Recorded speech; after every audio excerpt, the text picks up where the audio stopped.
Hi, ഞാൻ doctor Harsh. Face pack എങ്ങനെയാണ് apply ചെയ്യേണ്ടത് എന്നതിനെ പറ്റി ഒരു വീഡിയോ ചെയ്തിട്ടുണ്ടായിരുന്നു. കാണാത്തവർക്ക് ലിങ്ക് കമന്റ് ബോക്സിൽ കൊടുത്തിട്ടുണ്ട്. ഇനി ഏത് സ്കിൻ ടൈപ്പിനും പറ്റിയ ഒരു ഹെർബൽ ഫേസ് പാക്ക് പൗഡറിനെ പറ്റിയാണ് പറയാൻ പോകുന്നത്. ഇതിനായിട്ട് നമുക്ക് 8 ഇൻഗ്രീഡിയൻസ് ആണ് വേണ്ടത്. അതിൽ ആദ്യത്തേത് ചന്ദനത്തിന്റെ പൊടി, രണ്ടാമത്തേത് രക്തചന്ദനപ്പൊടി, മൂന്നാമത്തേത് അലോവേര പൗഡർ. അലോവേര പൗഡർ നമുക്ക് വാങ്ങിക്കാൻ കിട്ടും. നാലാമത്തേത് ഓറഞ്ചിന്റെ തൊലി ഉണക്കി പൊടിച്ചത്. അപ്പൊ ഓറഞ്ചിന്റെ തൊലിയൊക്കെ നന്നായിട്ട് വാഷ് ചെയ്യാതെ. അഞ്ചാമത്തേത് മഞ്ഞൾപ്പൊടി, ആറാമത്തേത് ഗ്രീൻ ടീയുടെ പൗഡർ, ഏഴാമത്തേത് ഉലുവപ്പൊടി, എട്ടാമത്തേത് മുൾട്ടാണി മിട്ടി. ഇൻഗ്രീഡിയൻസ് ഞാൻ ഡിസ്ക്രിപ്ഷൻ ബോക്സിൽ കൊടുത്തിട്ടുണ്ട്. ഇനി ഈ പൊടിയെല്ലാം ഈക്വൽ ക്വാണ്ടിറ്റിയിൽ മിക്സ് ചെയ്യാം. നന്നായിട്ട് മിക്സ് ചെയ്തതിന് ശേഷം ഒന്ന് അരിച്ചെടുക്കുക. അതിനുശേഷം നല്ലൊരു പ്ലാസ്റ്റിക് കണ്ടെയ്നറിൽ ആക്കിയിട്ട് ഫ്രിഡ്ജിൽ വെക്കാം.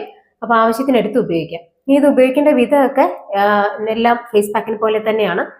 ആവശ്യത്തിന് എടുത്ത് വെള്ളത്തിലോ അല്ലെങ്കിൽ റോസ് വാട്ടറിന്റെ പൗഡറിലോ മിക്സ് ചെയ്ത് മുഖത്തും കഴുത്തിലൊക്കെ അപ്ലൈ ചെയ്യാം. അത് ഉണങ്ങി തുടങ്ങുന്ന ആ ഒരു സമയത്ത് വാഷ് ചെയ്യാം. അപ്പോൾ ഇത് വളരെയധികം ബെനിഫിറ്റ് ഉള്ളതാണ്. നമ്മൾ ഈ ഫേഷ്യൽ മസിൽസിനെയൊക്കെ റീജുവനേറ്റ് ചെയ്യാനായിട്ട് വളരെയധികം സഹായിക്കും. ബ്ലഡ് സർക്കുലേഷൻ കൂട്ടാനും സ്കിന്നിന്റെ ടോൺ ഒന്ന് ഇമ്പ്രൂവ് ചെയ്യാനും ഒക്കെ ഹെൽപ്പ് ചെയ്യുന്നതാണ്. ഇത് യൂസ് ചെയ്തിട്ട് റിസൾട്ട് എങ്ങനെയുണ്ടെന്ന് കമന്റ് ബോക്സിൽ പറയാട്ടോ. Thank you.